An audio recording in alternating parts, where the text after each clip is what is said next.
일본 김치 선교를 앞두고 구약의 사도행전이라고 할 수 있는 요나서 말씀을 나누고 있습니다. 하나님께서는 요나 선지자를 통해서 편협한 선민 사상에 빠져 있는 유대인들에게, 그리고 오늘날 세상을 향해 불편한 시각을 가지고 살아가는 기독교인들에게 중요한 메시지를 주고 있습니다. 그것은 하나님의 긍휼과 하나님의 사랑입니다. 하나님께서는 세상의 악에 대해서는 분노하시지만 그 악을 저지르는 자들에게는 한없는 자비와 긍휼을 가지고 계시다는 사실이죠. 그래서 하나님께서는 죄악만을 드러내시기로 하신 겁니다. 요나가 3일간 물고기 뱃속에 들어있다가 나온 것은 예수님의 죽으심과 부활을 상징하는 것이었습니다. 예수님의 죽음과 부활이 모든 죄만 드러내는 일이었던 것이죠. 죄는 드러내고 영혼은 살리시는 것, 이것이 하나님의 뜻이라는 겁니다. 그리고 하나님께서는 요나서를 통해서 그렇다고 한다면 하나님이 정말 원하는 게 뭐냐? 유대인들이 이방 나라를 형제로 품어주는 것, 그리고 이스라엘 나라가 제사장 나라가 되는 것, 하나님의 긍휼의 마음에 동참하는 것을 원한다는 것을 우리에게 계속해서 반복하여 설득하고 있는 겁니다. 일어나 가서 선포하라. 일어나 가서 외쳐라. 이 명령은 구약이나 신약이나 어느 시대나 모든 교회, 모든 성도에게 주시는 하나님의 사명인 줄로 믿습니다. 그리고 이 사명을 감당할 때 가장 중요한 것이 바로 하나님의 긍휼의 마음이라는 것이죠. 그 마음이 없으면 선교할 수 없다는 겁니다. 하나님께서는 다시스로 도망가는 요나에게 이방인 선교의 가능성을 보여줍니다. 바로 선장과 뱃사람을 통해서 보여주는 겁니다.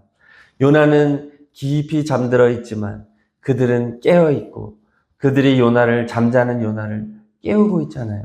그리고 이 뱃사람들은 요나의 생명을 귀히 여겨서 바다로 쉽게 던지지 못하고 있습니다. 또 요나를 바다로 던지기 전에도 하나님께 간절히 부르짖어 기도하는 모습을 보여주고 있습니다. 이방인들에게 하나님의 말씀이 전해진다면 그들도 충분히 회개할 수 있다. 그들도 돌이켜 하나님을 믿는 신앙을 가질 수 있다. 실제로 요나가 바다에 던져진 후에 요나는 보지 못했지만 그들은 하나님을 믿는 신앙을 가지는 것을, 개종하는 것을 성경이 보여주고 있잖아요. 가능성이 있다는 것을 요나에게 1차로 보여줬고, 그리고 니느웨 땅에 가서 정말 이거는 불순종이라고 할 수 있을 정도로 불성실하게 반쪽짜리 선포를 했음에도 불구하고 하나님께서는 요나가 물고기 뱃속에서 살아 돌아온 그 소문을 통해서 부활의 소식으로 인해서 니느웨 전 지역이 큰 회심을 하게 됩니다. 이것이야말로 하나님이 요나에게 주시는 가장 강력한 표징이죠. 이거 봐라. 네가 이렇게 증오하던 니느웨도 회개하지 않느냐? 북이스라엘에 이런 회개가 있었습니까? 없었잖아요. 나는 모든 나라, 모든 민족이 회개하고 돌이켜 나를 믿기를 바란다. 너도 나의 마음에 동참하기를 바란다.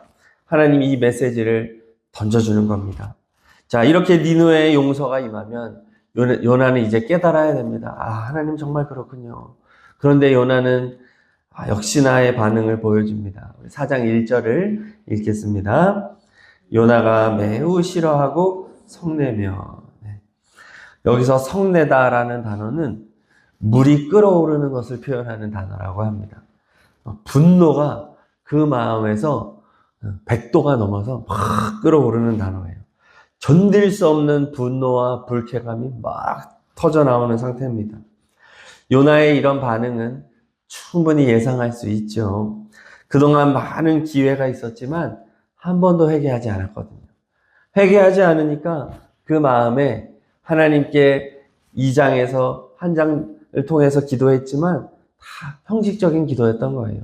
그의 마음에는 여전히 회개하지 않는 불순종의 마음으로 가득했던 겁니다. 자, 요나가 하나님께 기도합니다. 4장 2절 읽습니다. 여호와께 기도하여 이르되 여호와여 내가 고국에 있을 때 이러하겠다고 말씀하지 아니하였나이까. 그러므로 주께서는 은혜로우시며 자비로우시며 노하기를 더디하시며 인애가 크시사 뜻을 돌이켜 재앙을 내리지 아니하시는 하나님이신 줄을 내가 알았음이니이다. 아멘. 자, 2절에서 가장 중요한 단어는 고국입니다. 고국.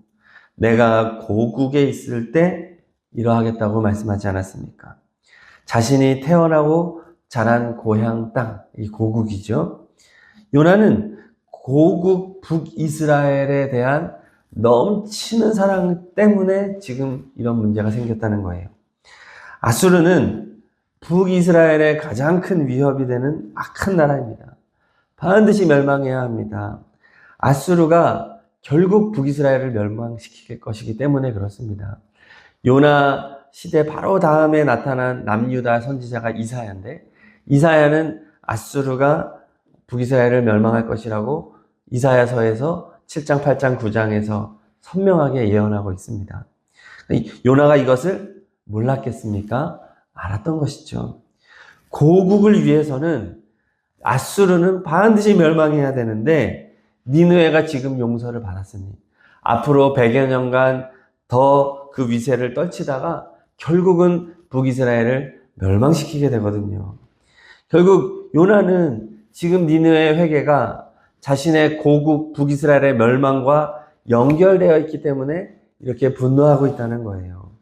자, 요나는 하나님보다 고국 이스라엘, 북이스라엘이 더 중요한 거예요.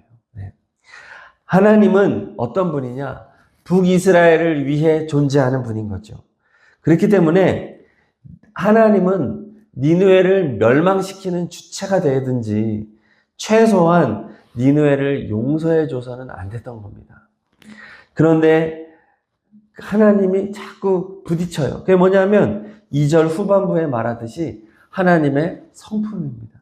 하나님의 성품은 2절 후반부에 은혜로우시고 자비로우시고 노하기를 더디하시고 인애가 크시사 뜻을 돌이켜 재앙을 내리지 않는 분이기 때문에 지금 하나님의 성품이 요나가 사명을 감당하는 데 있어서 결정적인 도움이 돼야죠.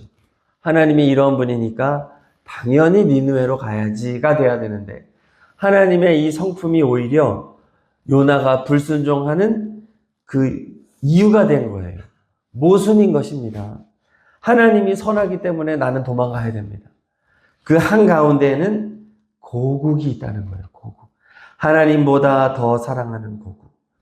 다윗과 솔로몬 이래로 가장 넓은 땅을 소유하면서 마지막 멸망전에 가장 길고도 안전한 평화의 시대를 보내고 있었기 때문에 그것을 놓칠 수 없었던 것입니다. 요나는 폭주합니다. 3절 읽습니다. 3절 여호와여 원하건대 이제 내 생명을 거두어 가소서 사는 것보다 죽는 것이 내게 나음이니이다 하니. 네. 다시스로 가는 배에서도 요나는 나를 바다로 던져라 말했죠. 난 죽어도 기도 못해. 나를 바다에 던지세요. 이번에도 또 그럽니다. 하나님 나의 생명을 거둬주세요. 자, 이 말은 부부로 말하자면 조금만 틀어지면 우리 이혼해. 나 더 이상 당신하고 못 살아. 이혼해 그냥. 이거예요. 하나님 나 죽여주세요 그냥. 난 몰라. 제가 하나님이라면 진짜 가만히 안 뒀을 겁니다. 최소한 귓방맹이는 때려야 돼. 미친놈이야. 어떻게 네가 그러고도 선지자냐. 내가 물고기 뱃속에서도 너를 살려줬는데 말이야. 큰 벌을 주고 징계해도 모자랍니다. 뜨거운 지옥불에 잠깐이라도 좀 담궜다가 와야지. 이거 정신 못 차려요. 근데 하나님은요. 한마디만 하세요. 4절입니다. 4절 읽습니다. 여호와께서 이르시되 내가 성내는 것이 옳으냐. 네가 성내는 게 옳으냐. 하나님은 요나의 분노가 부당하다고 지적하실 뿐 심판하지 않아요. 징계하지 않습니다. 니느웨 백성들을 향한 심판을 거두고 용서하시기를 기뻐하신 것처럼 요나를 향해서도 한없는 자비를 보여주고 계신 겁니다. 우리는 오늘 요나의 반복되는 어리석음을 통해서 신앙생활의 가장 큰 위협이 무엇인지를 확인할 수 있습니다. 그게 뭐냐면 하나님을 수단 삼는 것입니다. 하나님이 목적이 되지 않을 때 이런 일이 있을 수 있다는 거예요. 그러면 하나님보다 더 중요한 것이 있다는 것이죠. 그것이 요나에게 있어서는 고국이었던 겁니다. 우리에게도 이러한 다른 목적이 있을 수 있습니다. 가장 대표적인 것이 가족이 되겠죠. 자녀가 되겠죠. 아니면 나의 개인의 어떤 소원의 성취라든지 자아실현이라든지 하나님보다 더 중요한 어떠한 것, 그것이 바로 우상이라는 겁니다. 지금 요나는 고국을 우상 숭배하고 있는 거예요. 그게 원인이 되니까 하나님의 성품이 그에게 선하게 작용하지 않고 하나님의 성품으로 인하여 오히려 도망가게 되는 일이 일어나게 되는 거죠.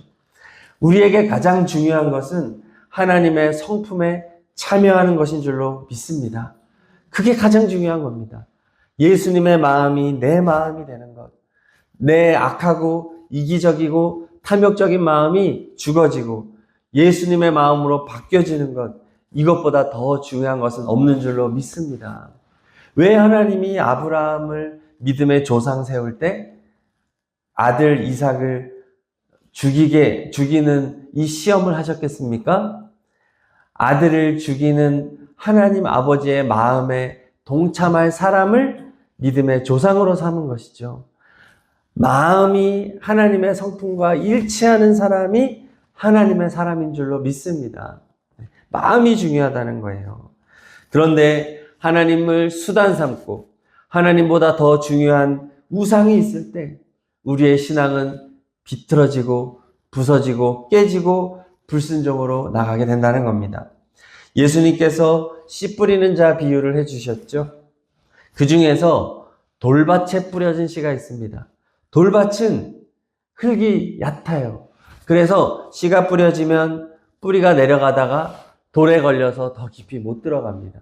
그러면 싹은 트지만 환란과 박해가 오면 뿌리가 얕아서 금방 쓰러지고 넘어져 뿌리째 뽑히게 되는 밭이 바로 돌밭에 뿌려진 씨입니다. 오늘 요나의 마음밭이 바로 돌밭인 거예요. 그에게 중요한 우상, 고국이 거대한 돌이 되어서 씨앗이 하나님의 마음이 들어가지 못하게 되는 것이죠.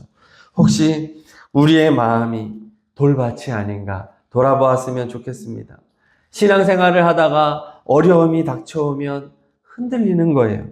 하나님, 왜 내가 그렇게 바라는 기도는 왜 응답해 주지 않아요? 왜 내가 바라는 행복, 내가 바라는 평화, 내가 바라는 안전은 주지 않으십니까? 하나님, 우리 가정에 최소한 이 정도는 해주셔야죠. 왜 이런 어려움을 우리 가족에게 허락하십니까? 자꾸 하나님께 반박하고 공격하는 거예요. 내가 원하는 게 너무 크기 때문에 그렇습니다. 하나님의 뜻과 하나님의 계획과 하나님의 마음에는 무지하고 그저 나 말하는 거죠. 내 소원, 내 바람만을 늘어놓는 신앙. 이것이 오늘 요나의 신앙이고 유대인의 신앙이고 오늘날의 많은 그리스도인의 신앙의 모습이다라고 말해주는 겁니다. 그러므로 우리가 이 새벽에 기도할 때 하나님을 목적 삼는 신앙이 회복되는 시간 되기를 소망합니다. 하나님은 언제나 우리의 목적이십니다. 하나님에게 절대적인 주권이 있습니다. 하나님은 언제나 선하십니다. 나의 한계적인 지식과 좁아터진 마음이 문제죠. 하나님, 언제나 하나님은 행하시는 모든 일은 옳습니다. 하나님, 내 마음을 넓혀주세요. 내 마음을 너그럽게 해주세요. 내 마음을 부드럽게 해주세요. 내 마음을 잘게 갈아주세요. 지금 나의 삶에 있는 고난들, 이 고난들을 통해서 더욱더 하나님과 가까이 가는 시간 되게 하시고 내가 훈련되어지게 하여 주시옵소서. 우리 그렇게 기도하는 내 마음속에 있는 우상을 뿌리 뽑는 시간이 되기를 간절히 소망합니다.